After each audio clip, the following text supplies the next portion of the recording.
అక్షయ తృతీయ అందరికీ ఉన్నటువంటిది అక్షయ తృతీయ శుభ సమయం పూజ ఇవన్నీ కూడా తెలుసుకుంటాం. పంచాంగం ప్రకారం ప్రతి ఏడాది వైశాఖ మాసంలో శుక్లపక్షంలో తదియ తిథి నాడు అక్షయ తృతీయ పండుగ జరుపుకుంటాం.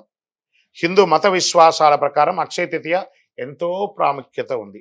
జ్యోతిష్ శాస్త్ర ప్రకారం అక్షయ తృతీయ రోజు స్వయం సిద్ధి ముహూర్తం అని పిలుస్తారు. ఈ రోజు తిథివార నక్షత్ర యమగండ దుర్ముహూర్త వర్జ్యాలు ఏది చూడక్కర్లేదట. ఎంతటి శుభ కార్యక్రమాలైనా చేయొచ్చట. భూమి పూజ చేయవచ్చు, గృహప్రవేశం చేయొచ్చు, వివాహం చేయొచ్చు, తలనీలాలు ఇవ్వవచ్చు, అన్నీ చేసుకోవచ్చు. కొత్త వస్తువులు కొనడం చేయొచ్చు. వాటిలో ప్రధానంగా ఉప్పు కల్లుప్పు గురించి చెప్పారు. దొడ్డుప్పు ఉంటుంది చూసారా, రాళ్ల ఉప్పు. ఈ రాళ్ల ఉప్పు ఏది కొంటారో కొనరో రాళ్ల ఉప్పు అక్షయ తృతీయ నాడు కొనాలట. అందరూ బంగారం కొనాలి అని అప్పు చేసి బంగారం కొనడం వల్ల అప్పుల వాడికి పెరుగుతుంది కానీ మీకు పెరగదు. లేదా ఈరోజు బంగారం కొనమని శాస్త్రం చెప్పలేదు, అక్షయం అన్నారు.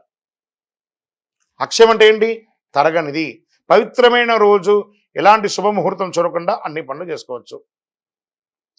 గ్రంథాల ప్రకారం ఈరోజు విలువైన వస్తువులు కొనడమే కాదు, విలువైన వస్తువులు కొనడం వల్ల అది ఆనవాయితీగా ఉంటుందని ఒక పేరుతో కొంటున్నారే కానీ శాస్త్ర ప్రమాణం లేదు. దాన ధర్మాలు మాత్రం చేయాలని ఉంది. వీలుంటే 10 మందికి భోజనం పెట్టండి, వస్త్రం ఇవ్వండి, ధాన్యాలు ఇవ్వండి అనివ్వండి. లక్ష్మీదేవి అనుగ్రహాన్ని పొందుతారట. ఈ ఏడాది అక్షయ తృతీయ 29 ఏప్రిల్ 2025 మంగళవారం సాయంత్రం 5:32 ప్రారంభమై మరుసటి రోజు అంటే ఏప్రిల్ 30 బుధవారం మధ్యాహ్నం 2:13 వరకు ఉంటుంది ఈ యొక్క అక్షయ తృతీయ. ఉదయం తిథి ప్రకారం ఏప్రిల్ 30 తేదీన అక్షయ తృతీయ పండుగ జరుపుకుంటారు. ఈ సమయంలో ఏ పని అయినా విజయం సాధిస్తారట. పవిత్రమైన రోజు చాలామంది వెండి బంగారం వాటిని పెట్టి పూజిస్తూ ఉంటారు. వస్తువులు కొనుగోలు చేస్తుంటారు, ప్రాధాన్యత ఇస్తుంటారు, పుస్తకం కూడా కొంటూ ఉంటారు. అంతేకాదు వివాహం, కొత్త ఇంటి ప్రవేశం, కొత్త వాహనం, ఏదైనా ఆస్తి కొనడం కూడా చేస్తూ ఉంటారు. అక్షయం అంటే ఎప్పటికీ తరగనిది. హిందూ పురాణ ప్రకారం వేదవ్యాస మహర్షి శ్రీ మహావిష్ణు అవతారంగా పరిగణిస్తారు. వ్యాసుడు అక్షయ తృతీయ రోజునే మహాభారతాన్ని రచించారని చెప్పబడుతుంది. అంతేకాదు పవిత్రమైన రోజే గంగమ్మ తల్లి దివి నుంచి భూమికి దిగి వచ్చిన భగీరథం అయినటువంటి రోజు. పరశురామ జయంతి కూడా అక్షయ తృతీయ రోజే జరిగింది. మత్స్య పురాణం 65వ అధ్యాయం ప్రకారం ఈశ్వరుడు పార్వతీదేవికి సర్వకామప్రదమైనటువంటి అక్షయ తృతీయ వ్రతం గురించి చెప్పారు. శ్రీ నారద పురాణం కూడా ఈనాడు చెయ్యి దాన ధర్మాలు అత్యధిక ఫలితాన్ని ఇస్తానని చెప్పబడుతుంది. కుబేరుడు అక్షయ తృతీయ రోజు లక్ష్మీదేవిని పూజించడం వల్ల ధనవంతుడయ్యాడట.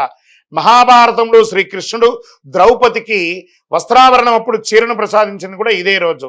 ఇంత అద్భుతమైనటువంటి రోజు ఖరీదైన వస్తువులు, బంగారు ఆభరణాలు, తమ సంపద, శ్రేయస్సు అన్నీ కూడాను భగవంతుని ముందర పెట్టి పూజ చేస్తారు. అక్షయ తృతీయ వంటి పవిత్రమైన రోజు లక్ష్మీదేవిని పూజించడం ఎలా అంటే, ఒక మంచి రాగి చెంబు తీసుకోండి, కల్లుప్పు ఉంటుంది కదా, తమలపాకు వేసి ఆ కల్లుప్పు తమలపాకు మీద వేయండి, రాగి చెంబు దాంట్లో పెట్టండి. మీ ఇంట్లో ఉన్నటువంటి కాయిన్స్ ఉంటాయి కదా, రూపాయి కాయినో, 5 రూపాయల కాయినో, 10 రూపాయల కాయినో, లేదా మీ బంగారు ఆభరణము, అవన్నీ కూడా దాంట్లో పెట్టండి, పూజించండి. యక్షాయ కుబేరాయ వై శ్రవణాయ ధనధాన్యాధిపతయే ధనధాన్య సమృద్ధిం దేహి దేహి తాపయ స్వాహ అని మంత్రంతో జపం చేయండి. శాస్త్రాల ప్రకారం ఈరోజు కృష్ణుడు యుధిష్ఠుడికి అక్షయ పాత్ర ఇచ్చిన రోజు కూడా ఇదే రోజు. ఇందులో ఉండే ఆహారం ఎప్పటికీ మరవదు కాబట్టి బియ్యాన్ని కూడా దేవుడి ముందర పెట్టండి. అందుకే ఈ పవిత్రమైన రోజు దానం చేయడం వల్ల శాశ్వత పుణ్యం లభిస్తుందని పండితులు చెప్తారు.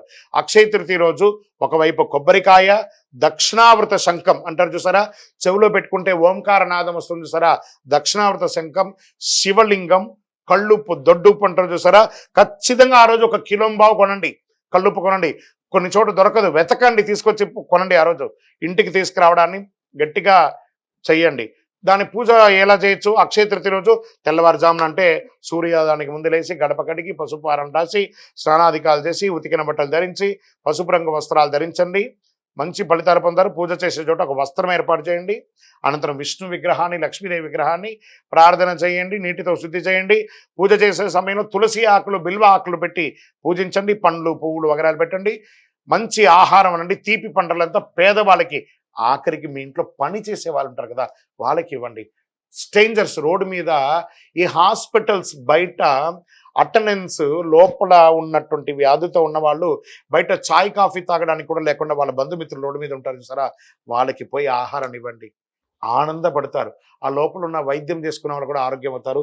ఇదే అక్షయ తృతీయ రోజు చేయవలసిన పనులు. దాన ధర్మాదులు ఎక్కువ చెయ్యండి. పూజ ముగిసిన అనంతరం మహావిష్ణు స్వరూపంగా, లక్ష్మీదేవి స్వరూపంగా కొంతమందిని ప్రార్థన చేసి వాళ్ళకి దానం ఇవ్వండి. అక్షయం మీరు ఎంత దానం చేస్తారో, ఎందుకు మనం పూజ చేసిన తర్వాత కృష్ణార్పణం అంటారు, ఖర్చు మీదే డబ్బు మీదే, కృష్ణుడికి ఎంత ఎందుకు అర్పణం ఇస్తున్నారు?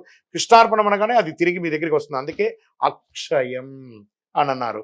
ఉప్పు అక్షయ తృతీయ రోజు ఎందుకు కొనాలో, అక్షయ తృతీయ రోజు ఉప్పు కొని దానం చేయడం వల్ల జీవితంలో అన్ని కష్టాలు తొలగుతాయి, దరిద్రం తీరుతుంది, నవగ్రహ దోషం తొలగుతుంది, అలాగే అన్ని సమస్యల నుంచి ఉపశమనం పొందుతారు. భార్య భర్తల మధ్య సఖ్యత లోపం అది తొలగుతుంది.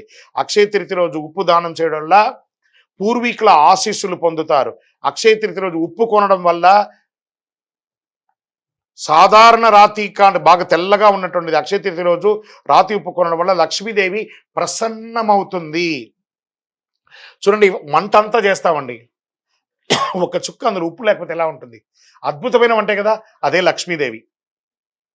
లక్ష్మీదేవి మోతాదుకి మించకూడదు, మోతాదు తగ్గకూడదు, అందుకే లక్ష్మీదేవి అందులో కూర్చున్నది. అక్షయ తృతీయ రోజు కొన్న ఉప్పును ఇంటిలో నీళ్ళలో ఒక చుక్క వేసి ఇల్లంతా తొడవండి, నెగిటివ్ వైబ్స్ పోతుంది. చిన్న పిల్లలు ఉన్న రూమ్లో ఒక గ్లాసులో పెట్టండి, మీ బాత్రూమ్స్లో కూడా ఒక గ్లాసులో పెట్టండి. మీరు సంపాదించే ప్రతి డబ్బుని ఒక మట్టి మూకుల్లో ఉప్పు వేసి అందులో ఆ రోజు డబ్బుని అలా పెట్టి మరుసటి రోజు బీరువాలో పెట్టండి, చాలా నిలవ ఉంటుంది. ప్రయత్నం చేసి చూడండి. ఇలా ఎన్నో చెప్పుకుంటూ పోవచ్చు. అక్షయ తృతీయ రోజు, అక్షయ తృతీయ రోజు మీ మనసుకి ఏది నచ్చితే అలా చేయండి. ఆరోగ్యంగా ఉండండి, సంతోషంగా ఉండండి. పరోపకారార్థే ఇదం శరీరం అన్నట్టుగా ఇతరులకి సహాయం చేయడానికి ప్రయత్నం చేయండి. విజయోస్తు.